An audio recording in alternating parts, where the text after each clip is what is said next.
evening and welcome to the Drive at 5 on IntellectualRadio.com/iHeartRadio station. I'm your host, Roman, and have a good show planned for you today. Don't forget to stay tuned to IntellectualRadio.com/iHeartRadio station for Warriors Talk at 6 p.m. Tonight, my guest is the Soulstress of Chicago. I also call her the Diva of Chicago as well. Come through. Huh? Come through. Okay. I'm just playing. I'm just playing. No. Please give a Drive at 5 welcome back to the one and only Terisa Griffin. Welcome back to the Drive. What's been going on with Terisa Griffin? Give us an update since the last time you've been on the Drive. Oh my God. When's the last time I was on the drive, man? Last time I was on the drive, that was about Christmas. Towards Christmas. Yeah. Was it toward Christmas? Yeah, towards Christmas. Not last year, the previous year. Oh, okay. Because I'm like, what the hell was going on last year? Okay. So, well, did I bring you, did you have a copy of the video, the DVD that I put out with the live performance from City Winery? No, I watched it online. You watched it online? No, it went online. It wasn't online? Nope. Which one? It's a DVD live performance, and I did that since the last time I saw you. Okay. And I'm trying to think of what else. I had all the outdoor concert series, which was really a lot of fun and so amazing with a bunch of ladies. So we've done that, and now coming up, I have Lady Alma, who did the outdoor Eve Fest with me. She was one of the ladies who came out and performed because it was a bunch of performers. It was Shantae Savage. It was Lady Alma. There was Andrea Love. There was oh my God, there was so many Ari B. There was the comedian. Was Adele Givens one of the ones? Yeah. So when COVID started, Adele was my first one. When COVID started, Adele was my first one. I heard my mouth pop, so I didn't want to have the popping sound in here. But Adele Givens was the first one that I did, and she and I paired up to make sure that we could make that happen. I'm gonna put it on here live with Roman. No, you made me feel so special, like you did with Earl just a few minutes ago. Oh my God! So Adele was the first one, and she and I paired up to do that.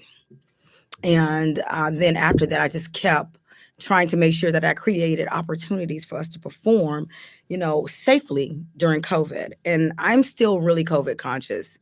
I'm still leery about hugging and all the other things, but basically, I know we're back and we're working. And the only reason why I did do my outdoor fest this year was because I was trying to acclimate to getting back to performing indoors. So I'm bringing Lady Alma in, and this on the 30th of October, asking everybody to come out. I will be with Lady Alma. Lady Alma will be with me. We are doing a live performance at Haven, which is in, what do you call it? Haven is in Bronzeville.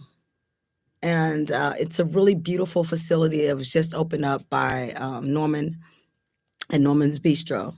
And so I'm really excited about this because it's just another opportunity for me to be an entrepreneur and an artist. So I'm excited. Yes, that's what I've been doing. Working, recording. I've been working on the song and doing the backgrounds for Hennessy. That's one of the songs that's on my project. Yeah, you gonna give us a preview of Hennessy? No, you don't want to give us a preview. Hennessy. That's it. This year has been great for you. What your fans should expect from you in the coming months, the holidays, and 2023? Well, I think my fans should probably expect, like I'm expecting a blessing. I'm expecting for it to turn out amazing. I'm expecting to somehow, I don't know, put the CD out, start with a single, be the same transparent artist that I have been, but in a whole different way. What is the first Um, single? You that's hard because it's between Hennessy and Crazy. how crazy goes? Crazy. Okay. Okay, I fell for that one. Lately, baby. Yeah, yeah, yeah. It's coming, and that's it. And You that's know, 2023 you or know what? I actually want to drop the single Mhm. in late November. Maybe even December the 30th at City Winery. So I have those options to do, but I'm not dropping it on October the 30th. October the 30th is it's a fusion of house music and soul music. So it's going to be a great night. And then I have DJ Josie, which I call her DJ Juicy. She's going to be on that show with us because I want a lady DJ. I want to So pull it it'd out. be like a ladies' night type of feel. Cause it's ladies' night and the feeling's right. Oh yes, it's ladies' night. Oh what a night. Yeah, that was up. That's what's up. That was up. Yeah. I've been searching and looking and looking and looking. You've been searching and looking and looking. And there is no Teresa Griffin holiday album. That's not true. It was a Christmas album. I did a Christmas EP, is what I did. Okay. And I was probably Why not not an your album instead of an EP? Jingle bells, baby. Jingle them bells. Jingle the bells. You know, I don't know. Christmas is nice and beautiful, but I haven't gotten so into. I mean, I did. Bells will be ringing, the sad, sad news. Oh, what a Christmas to have the blues. My baby's gone. I have no friends to bring me greetings once again. So don't you tell me. I did that one. And But why is that LP is not playing in Chicago? hell if I know. Radio is foolish now. Don't be asking them questions like that. You know how to do with the I people. haven't heard your version. Why? I don't know. Maybe they didn't like it. I don't Well, know. can But you some give- people bought it. It's can on you do it's on it? iTunes. Can you do us a solid so we can play it during the holidays? I'll play it during the show Sure. during the holiday season. I would drop it off to you. Play it. Okay, Please we will play it. Yeah, we'll Please. play it. Please play it. Now, the Reverend Jesse Jackson just celebrated his 81st birthday yesterday, but you performed during his 80th birthday. Yes. And you mentioned on your social media page that he and the Jackson family are one of your biggest fans. And my family. And your family. So tell us about the relationship with Reverend Jesse Jackson and the Jackson family and performing at his birthday party. Well, I don't think a lot of people know this, but I consider the Jackson family, and some people do, as part of my family because they embrace me along with Jerry Butler's family when I first came here. I don't know if enough people know how close Jesse Jr. and we're really close. Yusef, I love him to death. He's sweet as pie. Santita and Jackie. I also adore their mother, who has been a wonderful catalyst. She was extremely supportive of Better Love Yourself when I first started, just to help, nurture the organization's name. And that's, such a blessing to have that friendship. Jesse Jr. hired me several times. Whenever he had a party, he's like, come on, T, come on in there and do this entertainment. And we partied. We went to, when he won, he took me to DC with him. And that had nothing at all to do with, honey, I'm on air. I got to call you back. So, but I have to answer for my husband. He was extremely supportive of my career. He was extremely a brother. He brought stars to Green Dolphin when I was performing there. He shared his friends. He was a real friend, and he still is a real friend. He is a wonderful human being. His brother, Yusef, such a giving heart. Jonathan, and God, how can I even forget Jonathan? Jonathan be always talk about me, talk about you don't like me like you like the rest of the brothers. I'm like, that's a lie. I love you.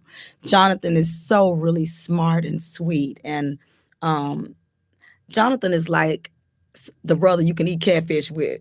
You know, you can eat catfish and greens with Jonathan. You know, he's And that talk mess brother. at the same time. And talk at the, and you can still talk the most intellectual conversation, with Jonathan. Uh, I think people forget they are a family, a real family. And I love them so much. Um, and I think I'm okay with being able to say this, and people, I know some people misunderstood, Jesse and I relationship, and later found out that it was just such a loving thing between the both of us as friends. Uh, um, like, he's my brother. Yusef is my brother. Jonathan is my brother. I think they would beat somebody up if they mistreated me. They are truly my family. Um, I remember when little Jackie saw me when I first started dating my husband, and she saw me in Las Vegas. And she knew some people were questioning, what's going on there. And Jackie shielded me and protected me because I'd always been, very private with my personal life. And that was wonderful. And even Miss Jackson, Miss Jackson, you can call Miss Jackson up and it's like talking to your mama. She gonna be honest with you. And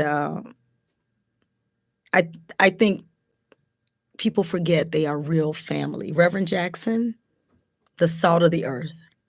He questioned my husband like he was my father.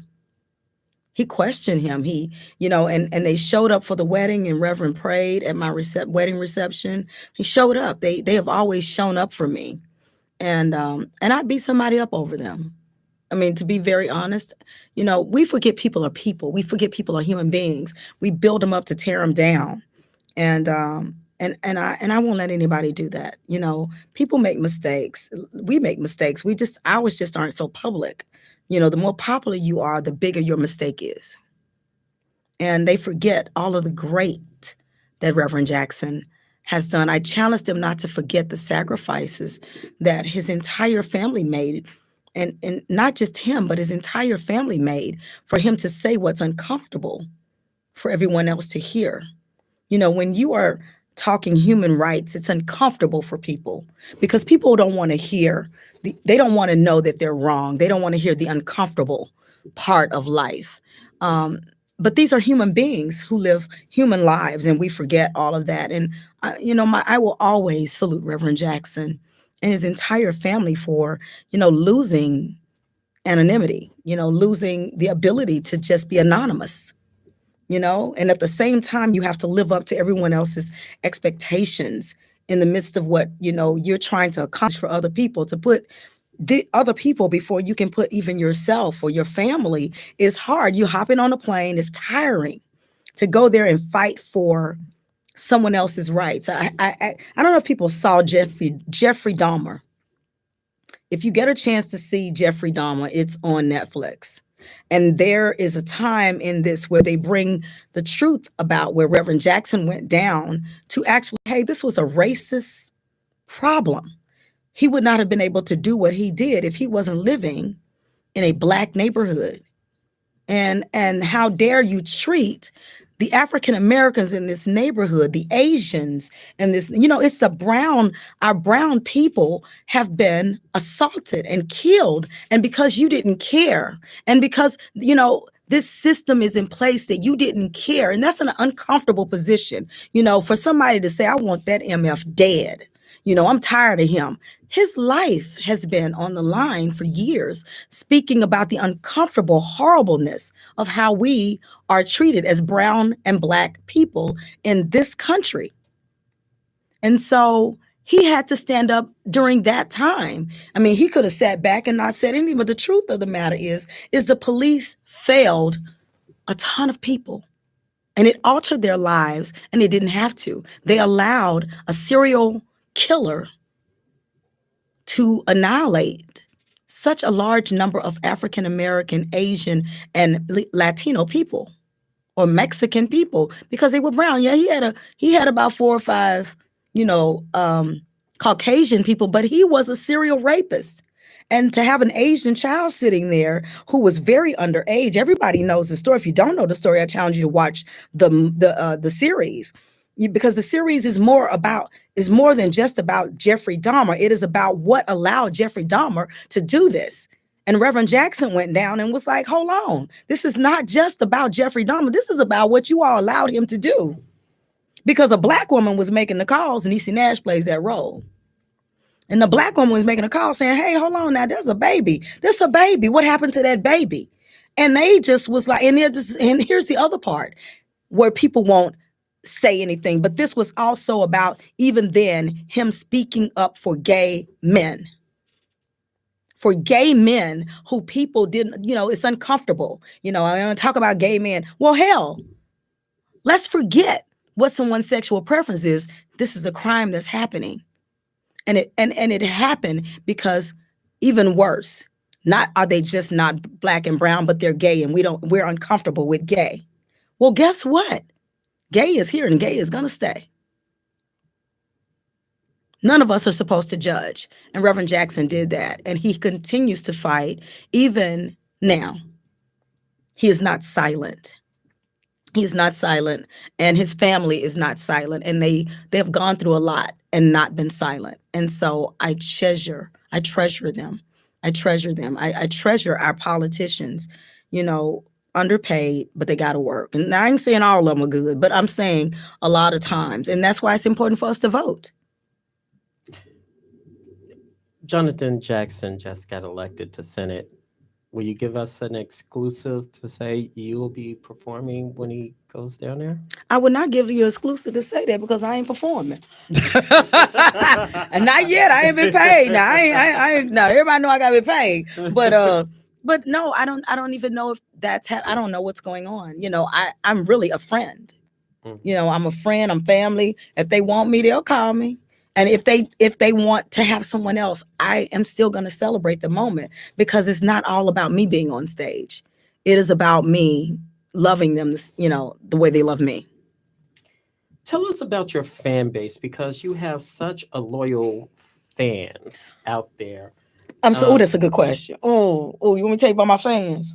Yeah, go ahead. Go ahead. Oh no, let me let you finish your question. Go ahead. Well, you tell them they're a part of your life, and you allow them to come into your life, and you basically don't cross any lines. It's an open book with you. You nothing. Think so? You You know what? I tell my fans what I think is beneficial for them. I'm not an open book. I'm shocked to hear that. Yeah, no one is an open book if you really are honest about who you are. I'm not an open book. I am open to telling them things that I know will help them. There are things about my life that I don't share because I'm married and it just ain't nobody's business, but there's quite a bit that I do share because if I feel that it's going to be helpful, I would share. Like when I was getting my vaccinations, I wanted people to know, even with me having lupus, I'm getting my vaccinations and it is something that I feel like I need to do. This is what's going on. This is how it's affecting my body. And I have lupus. And because I have lupus, if you have lupus, maybe this will help you be aware of how this is going to affect you. It may not affect you the same way because everybody's body is different. This is what's going on with me. I am doing this, and I want you to understand that I'm not trying to make you afraid. I'm trying to make you aware. I'm still sitting here. I did do my vaccinations. There are things that happened after I took my vaccination. I got boosted. I got sick. I was I'm still fighting the challenge of getting my vaccinations, but I have not had COVID. So on one end, it really helped. On the other end, it kind of threw my body into some craziness because of my lupus. But that's my battle. I love that song Ilana Adams sings. The battle is not yours, it's the Lord. I'm battling this. I'm trying to stay healthy. I picked up weight because they put me on steroids.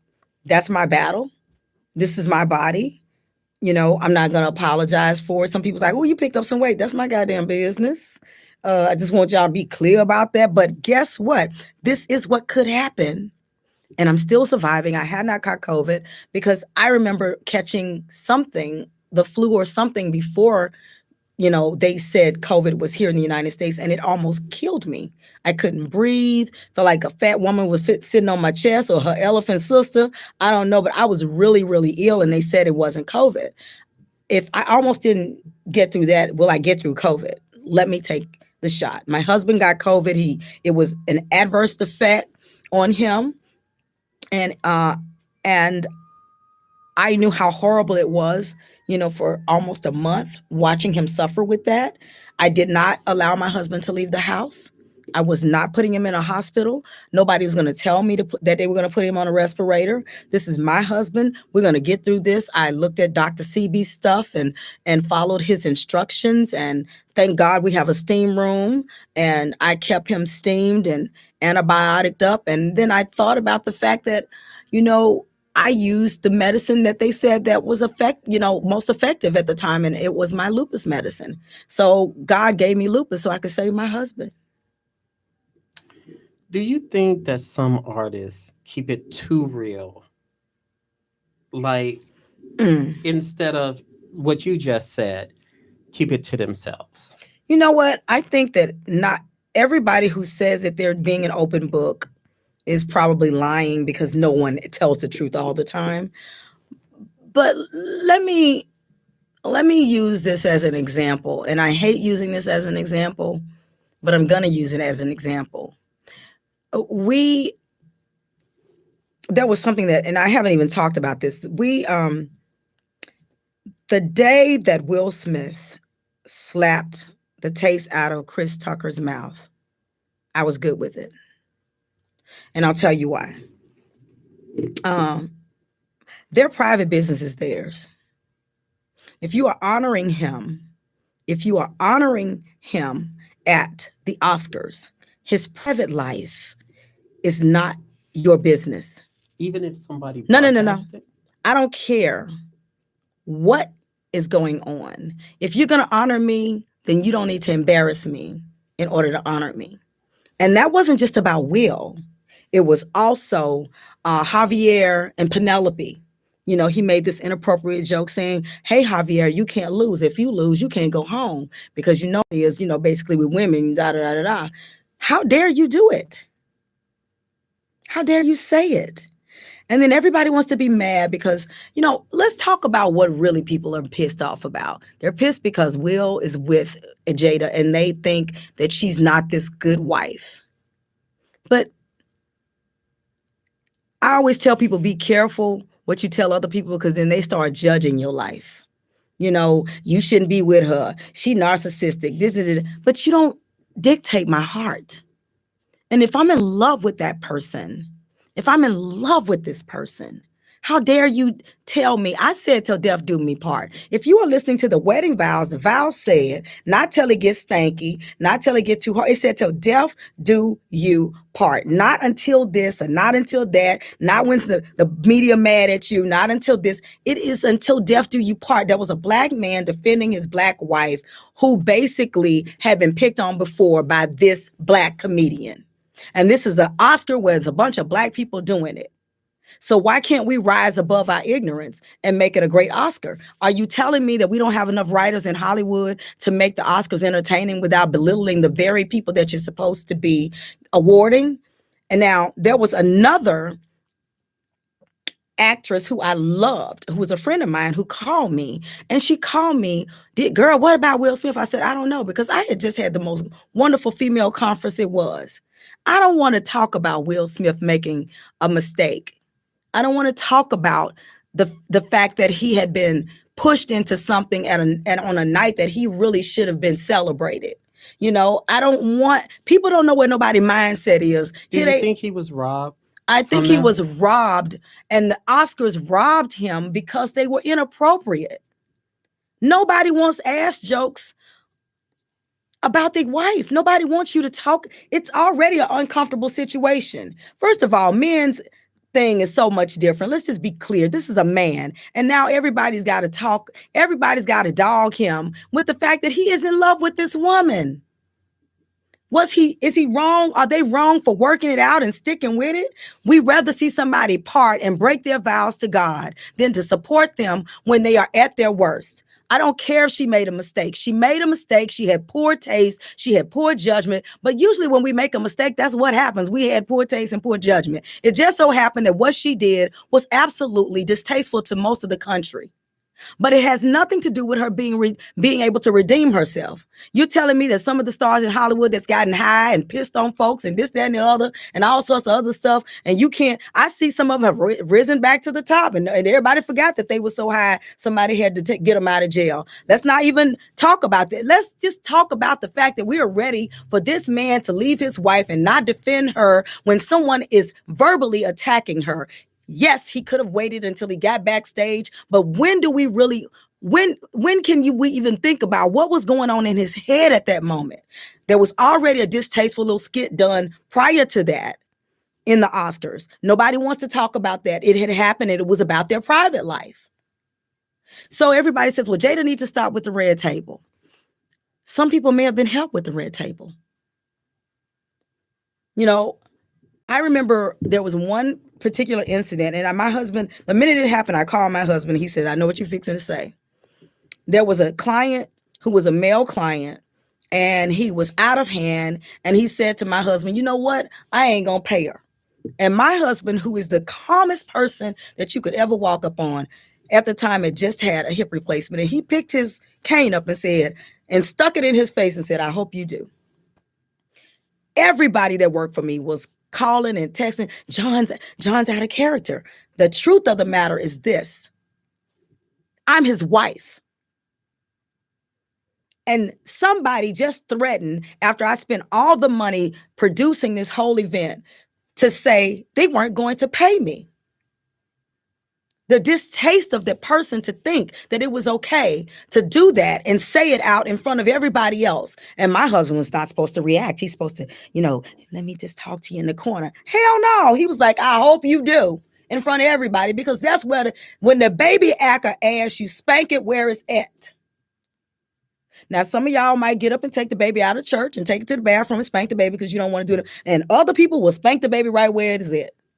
The baby got loose at the Oscars and he got his ass spanked. He did not hit him with a fist because he could have killed him. He slapped him. Was it his finest hour? No. But it happened. And if we don't learn how to forgive in this country, shame on us. Do you think the punishment fits the crime? No, I don't. We've had pedophiles that raped children, and we've had people who've been raping women for years, who was running Hollywood, and ain't nobody took his Oscars away. Ain't nobody banned his ass. Nobody said that. We had a whole Me Too campaign on this person basically putting people on the couch and bending them over, and he didn't give them a date rape drug. He been doing it for years, and then nobody say let's take his Oscar. Nobody said that. So now we just got to act a complete idiot and throw Will Smith away. And as African-American people, we need to stand behind him because we always get the worst punishment. We get the worst punishment. Now, some people will, and here's the other part. I agree to disagree. But understand, there wouldn't have been all of those people there with a Black Oscar had Jada and Will not fought for it.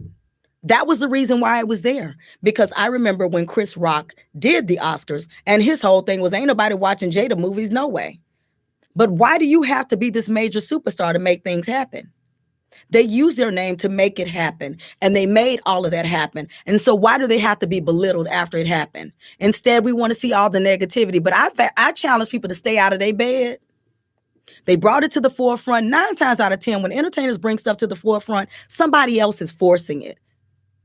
Somebody else is forcing this to happen. The thing with Tiffany Haddish, here we go. You know, everybody loved Tiffany, and then they saw the video. Tiffany wasn't the producer. She wasn't even the writer. She wasn't even the writer.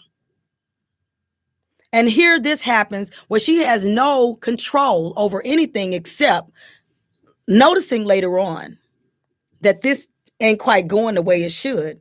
And I don't want you to put this out. But it happened. So people should sometimes look at, why did it come to the forefront?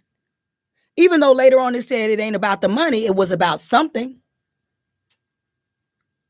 It's about something. We destroy people. We destroy them. We build them up and we destroy them. How could she do it? Well, she wasn't the one who put it together.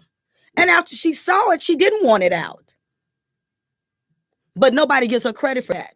And all the comedians that she was helping, that was blowing their mind. Because, yeah, she's a mogul and she's helping other people. She doesn't have to have be the best comedian in the world. She was building other people up who nobody else would dare touch. And so let's tear her down first. Let's tear her career apart first. Let's just tear her down. What's wrong with her? What's wrong with y'all? Why can't y'all just freaking forgive somebody? And sometimes the fact, the guy who did it, he done got away scot-free. But let's tear poor Tiffany down, okay? Let's tear her down. And I'm over it. I'm over people. And I love my fans because my fans go in for Terisa. They go in for me. If I make a mistake and I say I made it, they all right with it. But be very clear about this. None of us are perfect. Everybody makes mistakes in life. And we need to understand that if you live under that magnifying glass and you have to account for every little thing you do, be careful. Be very careful, because you might not get out from under there. You might burn up because people build you up to tear you down. You performed at the African Festival this year and you rocked the house as usual. What's the difference between performing at a festival versus an intimate setting? It's outdoors. You got bugs. It's cold or it's hot. You can't control shit. People are way further from you. So you gotta come with your vibe. You know, when you say, don't you remember? You know, you hope the sound is gonna touch everybody wherever they are. It's a totally different thing. It's totally different, you know. But the house was packed when you was there. Yeah, it was packed, but still, you know, and you're wondering if they're going to show up, because that big pack is different from you packing an intimate setting. It all is. It's all different, you know. Can I say one more thing about my fans? Sure, go ahead. My fans make sure my shows are sold out. My fans call their friends in other cities and say, you need to go see my girl. They'll buy tickets for other people to come and see me. My fans are red hot. And once they start, they can't be stopped. And I want to tell them I love them. I appreciate them. And I try, when they call me, when something tragic happens, or if they really need me, to make sure that I can financially make it affordable for them to have me, because they have been there for me. So I just want to thank them, you know. No matter how high I get, I'll still be looking up to my fans. You have a new generation of fans, and they're playing you in the house music setting now. Yeah. And you since 2005. Yeah. And I mean, every time you hear, even with the house picnic that went on, you heard your music blasting and stuff like that. What you think about that? A new generation of fans? I think that because, first of all, I think it's super amazing. But I also know that because I give kids Foot Lockers to go off to college with Better Love Yourself. And because I give them Foot Lockers to go off to college, I'm creating a whole new set of fans. You know, Miss Griffin, I was on your Instagram, Miss Griffin, Miss Griffin. And I love that. I love the Miss Griffin. You know, at first I was kind of thrown back. I'm like, who is Miss Griffin? I was down at Jackson State performing, and I heard somebody say, Miss Griffin. I said, who the hell is calling me Miss Griffin? Miss Griffin. I'm like, what the hell? Miss Griffin. I'm like, somebody done got confused out here. Miss Griffin is me. Oh, hey, baby. Then I'm like, oh my God, how amazing is this? And I had to step back and say, I love being Miss Griffin. I love being Auntie. I love being Mama T. I love all of that because I didn't have a kid. I didn't have a kid, and I don't regret it because sometimes I'd be like, oh, I should have done it, but I wouldn't have made a good parent. And everybody don't make good parents. I already talked about you. But why would you say that? Because Because I don't want to be dealing with no baby no, like because this. I'm going to put you on the spot. Go on ahead. Your dog, you treat your dog like a child. Gabriel is not a dog. Gabriel is a furry person. Okay. Oh, Gaby is a furry person. That's what he is. Okay. Lake Providence, Monroe. Let me just say Monroe, Lake Providence, Louisiana. I know y'all in the house. I thank y'all for coming through Atlanta, ATL, all of y'all see y'all through. So I would not have made a good parent. Gabriel has sitters. He's never by himself. That's not what he needed. He got the mommy that God knew he needed. I'm the mommy that Gabriel and Michael needed, and Mabutu before that, and Poppy.